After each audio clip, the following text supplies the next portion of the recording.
Good evening, good evening, good evening. My name is Miss Ng. I'm from the Shaler North Hills Library. Last night we learned about Charlie Sifford, professional golfer. And in that book, we also learned that one of the reasons why he was able to make it in the PGA, facing discrimination that had befallen him before and uh, still haunts us today, is because of a baseball player who broke the color barrier, and his name was Jackie Robinson. And so I have this pretty cool book here called Brad Meltzer. No, it's not. It's by Brad Meltzer. He's done a whole series of The Ordinary People Change the World. And this book is called I Am Jackie Robinson. And I am not Jackie Robinson, you know that. I'm missing from the library. But this is going to be read and because it's written in the first person. So let's check it out, my friends. All right. I am Jackie Robinson. I am Jackie Robinson. Sometimes it's hard to be brave. My mother was brave, and she liked brave people. When I was born, the youngest of 5 kids, she even named me after someone brave. His middle name will be Roosevelt, Jack Roosevelt Robinson. Why Roosevelt? After President Teddy Roosevelt. He fought to make sure black people were treated the same as everyone else. That's a lot for little Jackie to live up to. You'll see, I'm not worried. But having a brave name doesn't make you a brave person. In fact, as a kid, I felt scared a lot of the time. I didn't feel like sleeping alone. I used to sleep in my mom's bed. Even when she tried to bribe me, I wouldn't leave. I'll give you a quarter if you go to sleep in your room. Not a chance. It's better here. One of my scariest moments came when I was 8 years old. I was outside and a girl from across the street called me a terrible name. I was so mad I yelled a name right back at her. Her father came running immediately. He didn't like it that a black boy was standing up to his white daughter. We were the only black family on our block. And I don't remember who threw the first rock. But the fight was on. Me versus her dad. I had a good arm, but no one wins in a rock fight. Eventually, the girl's mother came out and broke it up. Like I said, the world can be a scary place. But even as a kid, there was one thing that always made me happy. Sports. And winning sports. Okay, that's 2 things. I loved playing everything. Baseball, football, basketball, soccer, marbles, even dodgeball. All the kids would get in a circle. White, black, Hispanic, Asian, we all played together. The rules were simple. If the ball hit you, you were out. Well, I'd duck, I'd jump, I'd leap, and of course throw. And throw. And throw. And by the time I was done, I'd be the last one standing. But the truth was, the kids were excited. They weren't mad at me for winning. They appreciated the skill it took. Those childhood games were some of the only times I wasn't judged by the color of my skin. Still, that didn't make all of my problems go away. At the local public pool in Brookside Park, you could only go swimming if you were white. If your skin was black, they locked you out. When people complained, they gave us one day each week, Wednesday. Every Wednesday from 2 to 5 p.m., they'd open the pool to anybody, black, Mexican, or Asian. So how do you win when you feel like you're fighting the entire world? My mother, who worked hard as a maid, showed me the answer. Back then, we were so poor, we sometimes ate only 2 meals a day. To help us out, every Saturday night, the local bakery would let us take their leftovers. And the milkman, back when milk was delivered to your house, would give us whatever extra he had. We weren't the only ones struggling for money. Mom took the extra food and shared it with all of our neighbors. That's how we got to be good friends with everyone in the neighborhood. It was one of my mom's best lessons. When you do something good, it brings out the good in others. Plus, the more our neighbors got to know us, the more they realized just how much black and white people were alike.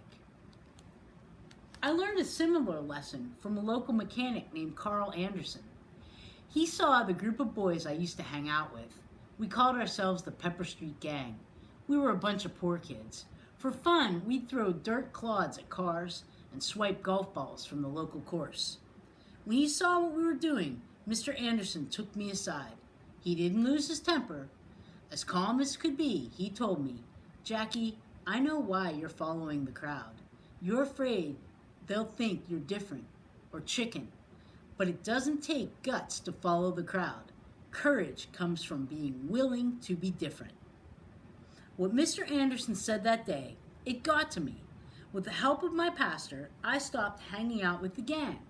From there, I threw myself even deeper into my favorite activity, sports, and winning at sports, especially baseball. As a teenager, I could run so fast, a local sports reporter noticed that in nearly every game I stole second, third, and home at least once. In college, I became the first UCLA student to ever letter in 4 sports in the same season: baseball and football and basketball and track. Can you imagine? But the same problems kept coming back. When the college newspaper wrote a nice article about me, one of my own white teammates purposely smashed into my leg, trying to injure me. He was mad that the article said something nice about a black person. By the time I got out of the Army, it still didn't matter that I was one of the best athletes in the country. If you wanted to play professional sports, you had to be white. Back then, if you were world champs, it meant you were the world white champs. In all of Major League Baseball, not a single team had even one black player. Oh, and did I mention that if you were on a black team, the pay was worse, the food was worse, and sometimes the only place to sleep was on the bus? But that was all about to change.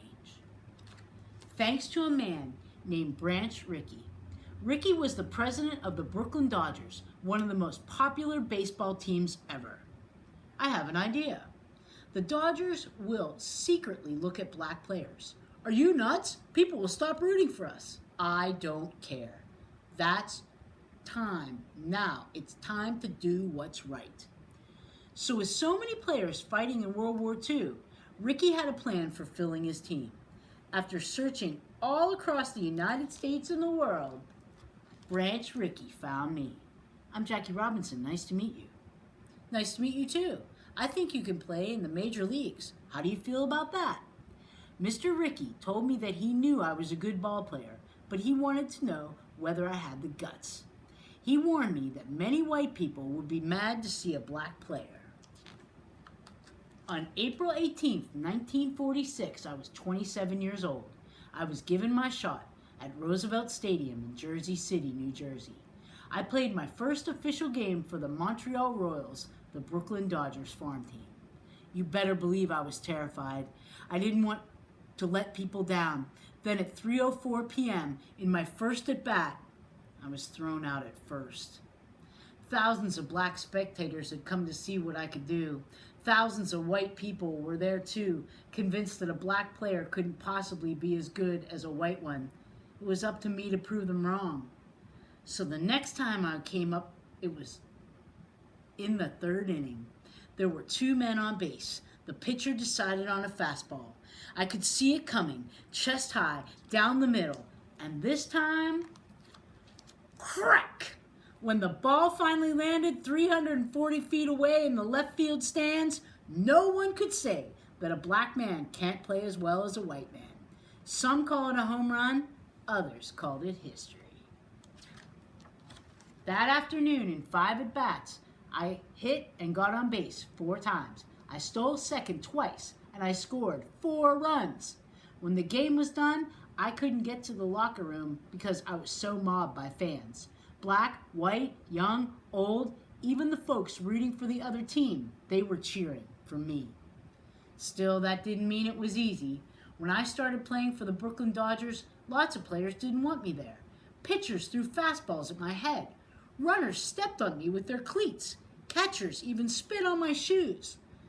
And they weren't just coming after me. They told me that if I kept playing, they'd hurt my son. Was I mad? Yes. Was I scared? Yes. But I never let it stop me. Game after game, I kept playing, knowing I wasn't just playing for myself. Each time, more and more people, black and white, were cheering. In the stands, fans wore "I'm for Jackie" buttons, and slowly, eventually, we were all playing together. Black, white, Asian, Hispanic. Baseball opened up to everyone. It was just like those childhood games of dodgeball. Through the simple game of baseball, the country saw a new possibility, a new option. All they needed was for someone to go first. In life, people tried to scare me. They wanted to stop me. They wanted to make me go away. Why? Because I was different. Each time, I wanted to fight back. But for real change to come, you need to lead by example. Being a leader takes bravery. But remember this, no one is born brave. No matter how big or small you are, there will always be things that scare you. It's okay to be afraid. Just don't let it stop you. There is real power in each and every one of us. Use that power to do what's right. Use that power for a cause that you believe in. And most of all, use that power to lead and help others. I am Jackie Robinson. I will always lead the way, and I hope you will too. When others see your example, they'll stand with you. It's the only way this world ever gets changed, together. And that is very true. And here's an example of one person who made a huge change, but he did it with the help of others. And that's the thing, we all can do that if we try and stand together. Thank you for standing up for things that are right and good and just and true. Thank you for being the kids and people that you are. Dreamers, big people, little people. Kiss your beautiful brain. Kiss your loving heart. And when you look in that mirror, say, hey, good looking. Because you're all good looking, just the way you are. See you tomorrow for the season finale of the Sporty Sports Show, 12:15. Thanks.